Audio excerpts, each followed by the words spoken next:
In this video, we'll walk through how you can view your schedule of offerings and the customer registration process.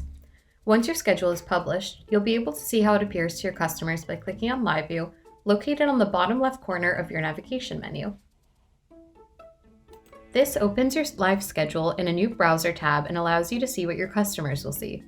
This is what the Sawyer widget would look like on your website when embedded.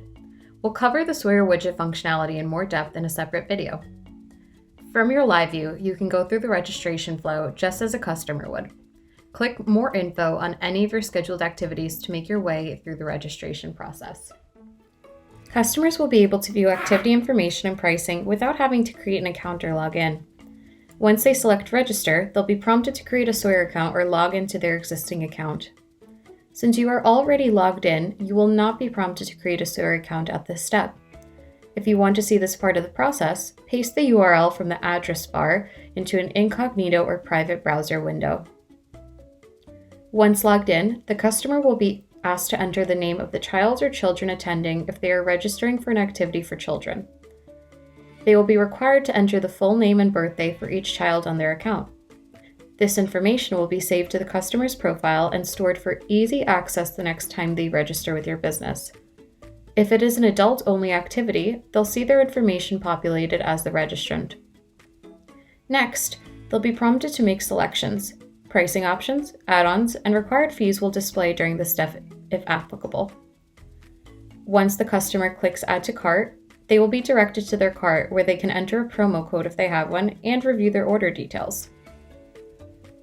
Once the customer clicks Checkout, they will be directed to the checkout form, which includes the standard profile questions as well as any additional form fields that you created. Once a customer has completed the form questions, they will not be prompted to answer them again unless new questions required for checkout are added at a later date, or if a new child is added to their account and registering for the first time. However, they do always have the option to edit their form field responses.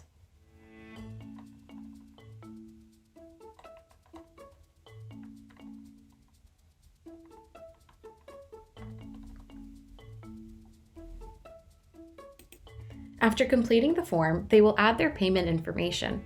Customers can add a credit card as a payment method or redeem a gift card that was purchased via Sawyer for your business. The final step in the customer registration process is to accept the policies and terms and click Place Order. A confirmation email will be sent to the customer as well as any user on your account that is set to receive email communication.